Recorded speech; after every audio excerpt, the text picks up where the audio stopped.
नमस्कार, मैं राजा कुमार स्वागत करता हूं आपके अपने भाई के यूट्यूब चैनल प्रेडिक्शन राजा में। दोस्तों, यहां पे हम बात करने वाले हैं कि आप लोगों में से ढेर सारे भाई का मैसेज आ रहा था कि राजा भाई 26 नवंबर को सुप्रीम कोर्ट में आखिर हुआ क्या।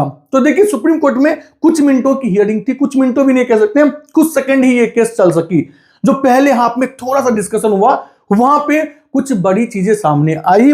उसके बाद आगे क्या कहा गया उसको लेकर मैं आपको इस वीडियो में बताने वाला हूं। पहले जो मैंने आपको कहा था 24 तारीख वाला वीडियो में कि जो सेंट्रल है, गवर्नमेंट है, उनके साइड से रिप्लाई गई है। रिप्लाई में 3 बड़ी चीजें सामने आई हैं। वैसे तो ये 104 पेजेस की रिप्लाई है, लेकिन जो बड़ी चीजें सामने आई हैं वो ये कि उनका पहला जो कहना है वो ये कि इससे मनी लॉन्ड्रिंग हो रही है। दूसरी चीज, टेरर फंडिंग जैसे आरोप उन्होंने इसमें लगाया है कि इससे टेरर फंडिंग हो रहा है। तीसरा, उन्होंने कहा है कि इससे जो है सुसाइडल केस भी भरे हुए थे।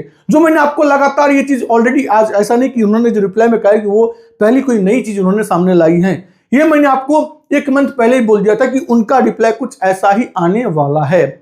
उसके बाद जब सीए सुंदरम, जो कि 823 हेड डिजिटल की साइड से इस केस को देख रहे थे, जो इसको देख रहे हैं, देख नहीं रहे थे, देख रहे हैं, उन्होंने क्या कहा कि भाई थोड़ा सा जो है आप इस केस को जो है प्रायोरिटी पे लीजिए और इस केस को थोड़ा जल्द से जल्द आप देखने का कोशिश करें।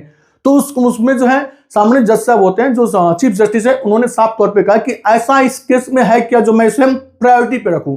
हमारे पास जितने भी केस हैं अपने आप में सब इंपॉर्टेंट हैं, तो हमने जो इन्हें नंबर दिए हुए उसी अकॉर्डिंग देखा जाएगा। तो जो आज 101 केस को देखना था उसमें इसको लिस्टेड नहीं किया गया था। तो उसमें ऐसा कहा गया था कि अगर जाते टाइम में मान लो कि 101 केस के बाद अगर टाइम निकलता है, बचता है, तो हम इसकी हियरिंग करेंगे, नहीं तो इसकी हियरिंग 27 नवंबर को।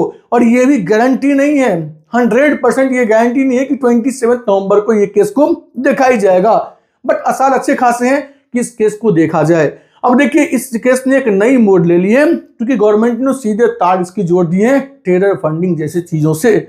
और उन्होंने एक चीज और कहा है कि हमारे पास इसके पुख्ता सबूत हैं। अगर ऐसा कुछ आपको चाहिए, आपको जरूरत हुई अगर इस केस में, तो मैं आपको लिफाफे में इस केस का कुछ पुख्ता सबूत दूंगा, उसे आप देख सकते हैं। तो मतलब गवर्नमेंट के पास कोई ऐसा तो सबूत जरूर है जो इस केस को एक नई मोड़ दे सकती है। उसके बाद एक चीज और क्लियरली बता दूं कि अभी तक कोई नोटिफिकेशन वगैरह नहीं आई है और ना कोई जल्दी कोई आसार मुझे दिख रहे नोटिफिकेशन आने का। नोटिफिकेशन यहाँ पे ये इंपॉर्टेंट हो जाती है। कुछ भाई सोचोगे इसका क्या रोल होगा। इसका रोल ये है कि जहां कहीं भी जो भी लीगल फैंटेसी ऐप है, अगर वहां पे कोई पेड कंटेस्ट चल रहे तो वो एज इट इज फिलहाल चला सकते हैं।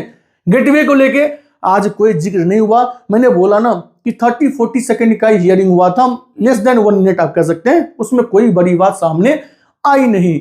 तो मुझे लग रहा है ये केस एक लंदी जाने वाली है, इसमें कोई डाउट नहीं है। इसकी कोई जल्द सुनवाई मुझे फिलहाल दिख नहीं रहा है, क्योंकि जो सामने से सॉलिसिटर जनरल तुषार मेहता थे, जो कि गवर्नमेंट के साइड से इस केस को देख रहे हैं, उन्होंने कहा भी कि ऐसा है कि मुझे 2 वीक और टाइम दीजिए। तो जो वहां पे चीफ जस्टिस थे उन्होंने 1 वीक को लेकर बोला भी था, लेकिन सीए सुंदरम फिर कहते हैं कि नहीं, मुझे थोड़ा सा क्विक डिसीजन चाहिए। तो इस केस में देखते हैं आगे क्या रुख लेती है। बट सच कहूं तो मुझे फिलहाल मतलब कहते हैं कि 2-3-4 दिन में कोई ऐसा नहीं दिख रहा है कि पूर्ण रूप से ग्रीन सिग्नल मिल जाएंगी। लेकिन आप ये बात मान के चलो, फैंटेसी जो कहते हैं ना कि बैन वाली वर्ड, वो बैन तो हुई नहीं है और बैन होंगी भी नहीं। केंद्र भी चाहती है कि इसे हम रेगुलेट करें, नई तरीके से चीजों को पब्लिक के बीच में लाएं, और जो भी इलीगल फैंटेसी ऐप हो या फिर सट्टेबाजी वाली ऐप हो, उन्हें पूर्ण रूप से बंद किया जाए। तो देखते हैं इसमें नई रुख क्या आती है, नई मोड़ क्या आती है। जो भी अपडेट मेरे पास आएंगी मैं आपके सामने जो है 100% सही तरीके से रखने का पूरा कोशिश करूंगा। फिलहाल के लिए इतना ही, बाकी मिलते हैं नेक्स्ट वीडियो में। तब तक के लिए बाय, धन्यवाद।